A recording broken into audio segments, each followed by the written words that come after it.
Thank you all. It's good to be with you this afternoon. My name is Bradley Pierce. I'm the president of Abolish Abortion Texas and the Foundation to Abolish Abortion. I'm an attorney. Been practicing. This is my 15th year of practice here in Texas. I'm a Texan, born and raised my whole life.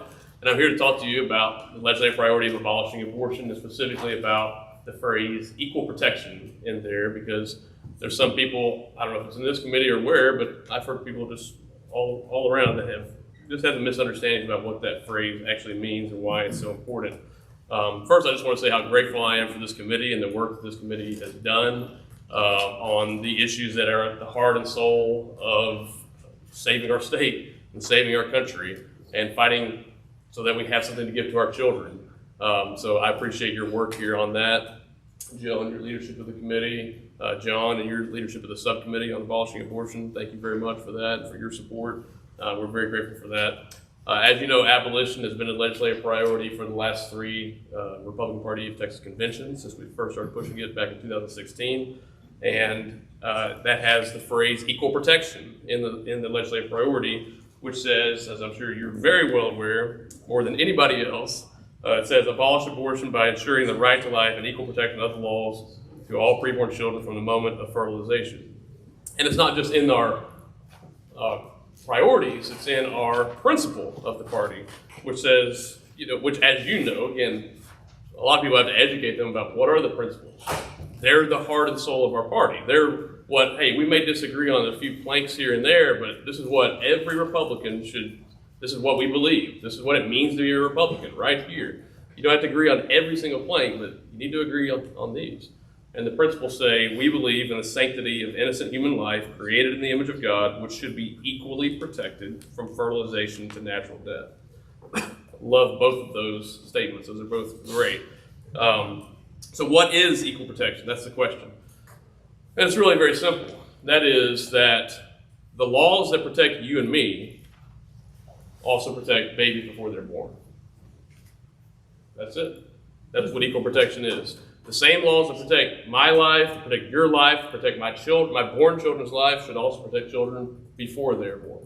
The laws that protect you from homicide, you from assault, me from assault, should also be the same exact laws to protect babies before they are born. That's really all it is. And it's just an extension of the golden rule, right? What does Jesus tell us? Do unto others as you would have others do unto you. That's the golden rule. Or Jesus also says, what's called the royal law, what James calls the royal law, the second greatest commandment, love your neighbor. How do you love your neighbor? As yourself. How do you want to be protected? Protect them that way. How do you want your life protected, your children's life protected? Well, then protect your neighbor that way too. Your born neighbor and your preborn neighbor, right? That's not just a biblical principle, which is the most important thing, of course, God's law, but it's even a constitutional principle. In the 14th Amendment, it says, no state shall deny to any person within its jurisdiction the equal protection of the laws. So this phrase, equal protection, that we have in our party principles, in our legislative priority, it comes straight from the U.S. Constitution and straight from the Bible, right? It's just saying, treat people how you want to be treated. Protect them the way you want to be protected.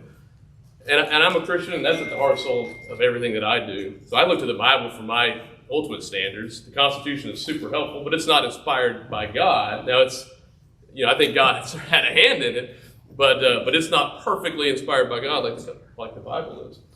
In the Bible, God treats people the same whether they're born or unborn, right? We have, and I could do a whole huge sermon on this, but we have Samson. In the womb, God tells Samson's mother, don't drink wine because he's a Nazirite. Wait, he's a Nazirite before birth? Yes. He's separated, he's a Nazirite even before birth, God says. Throughout the scripture, we see God referring to people, and he says, and so-and-so was conceived and born. So-and-so was conceived and born, right? Because when you're born is really important, but when does your life begin? At conception, in God's eyes, which are the most important eyes of all. In the New Testament, God uses the same terminology to refer to children in the womb and outside the womb. You're very well aware of John the Baptist in his mother's womb, and Mary approaches, and what does John the Baptist do? In the womb, he leaps, right, for joy whenever Mary approaches. And the word there, the Greek word is brephos, to describe John the Baptist, the babe in the womb. The same word used to describe Jesus, the babe in the manger, brephos. The same word used to describe people bringing their children to Jesus to bless them. The disciples said, no, no, no. And Jesus said, bring them unto me. Brephos, bring the brephos to me. So God treats them the same. God treats people in the womb the same as people out of the womb. And not just through terminology, but we have, in Exodus 20, we have the 10 Commandments, right? You shall not murder. The very next chapter, God says, if two men are striving and they hurt a pregnant woman and she gives birth, then if there's any harm, this is where we get the phrase, eye for eye, tooth for tooth, life for life, right? Right there. That's God's justice. Well, but wait, any harm to whom? The mother or to her child who was harmed while in the womb? Yes, both. The Bible doesn't differentiate, right? Both of them. If there's harm to either of them, they get justice. And not different justice, right? The baby's life is not worth more than the mother's or vice versa. They both get justice if there's harm to either of them. So this isn't, again, isn't just biblical principle or constitutional. This is actually something that even the Supreme Court, as much as they get wrong, even Roe versus Wade, as much as there is wrong in there, that even in Roe versus Wade, the Supreme Court pointed this out. Because Texas, we were there arguing and saying, hey, babies, the preborn, the fetus is a person and is entitled to equal protection.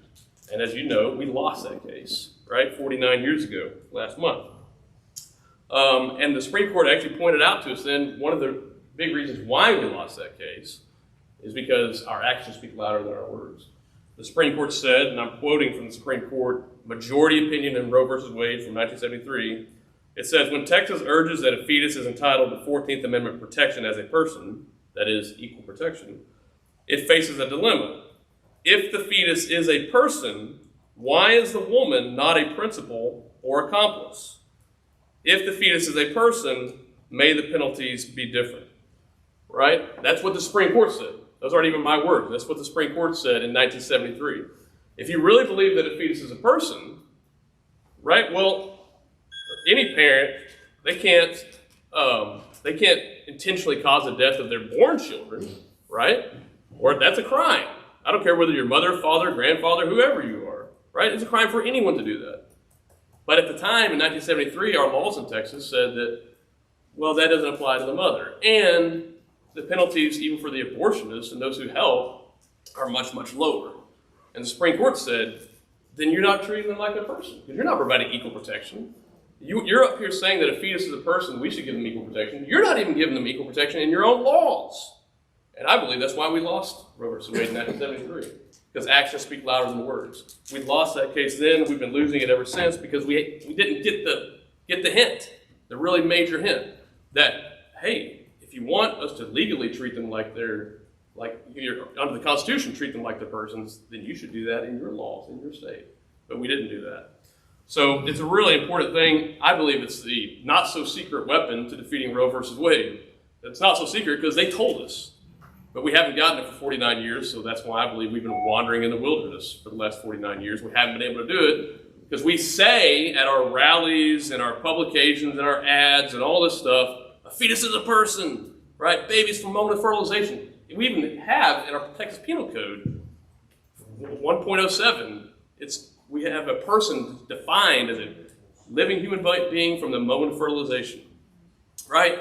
So we have in our law, we call them persons, but then in our homicide code, we have this exception that says you don't get it. It is homicide, but we have allowed homicide, right? We don't have equal protection.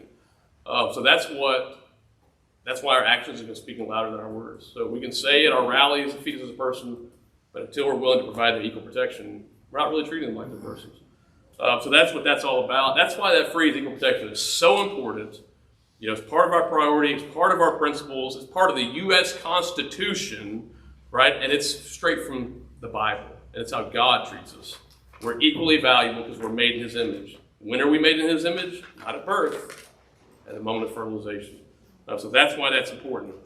So everyone should be equally subject to the justice system, right? We're not saying that anyone should get a particular outcome, right? That's not the point. The point isn't that everyone gets the death penalty or whatever. That's not the point. That's not even the role of the legislature to say who gets what. right? That's the role of our justice system, of grand juries, prosecutors, investigators, law enforcement, judges, right? Appellate courts, even the governor can commute sentences or pardon people, right? That's the whole justice system that we have to examine each case on a case-by-case basis and consider the mitigating and extenuating circumstances. That's what that's for. But right now, we've said that, well, when it comes to the death of a preborn person, they don't get the justice system, right? People have a license, government permission to kill them. And we're not providing equal protection. So that's why we believe it's important that we should use the phrase equal protection, and that equal protection means, again, it's really simple. We don't have to write special laws to protect babies in the womb. All we have to do is take the laws that already exist to protect born people and just take away the exception that denies equal protection to people before they're born. And that's all the bills that we've supported: HB 948 in 2017, HB 896 in 2019, HB 3326 in 2021. That's all those bills do. It just takes away that exception. So that the laws that protect you and me also protect people before they're born. It doesn't create a special law.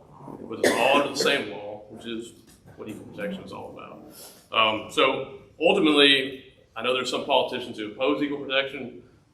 Ultimately, it comes down to this.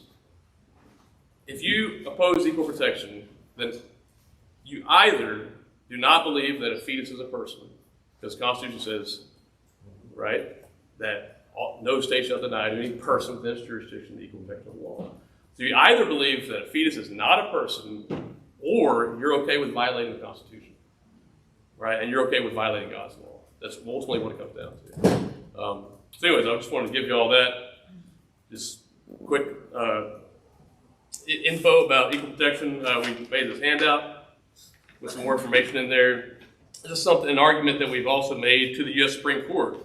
I'm an attorney and barred with the United States Supreme Court. We submitted a brief in the case a lot of people are aware of right now before the court. The Dobbs case out of Mississippi, we submitted a brief signed by 21 organizations and 20 state legislators from across the country, including several from Texas. And this is what it looked like when it went to the court, but we made it a little bit prettier and made our own little booklet here. So we've handed out to each of you a copy of that. So we'd love to have you read that and give us any feedback on that.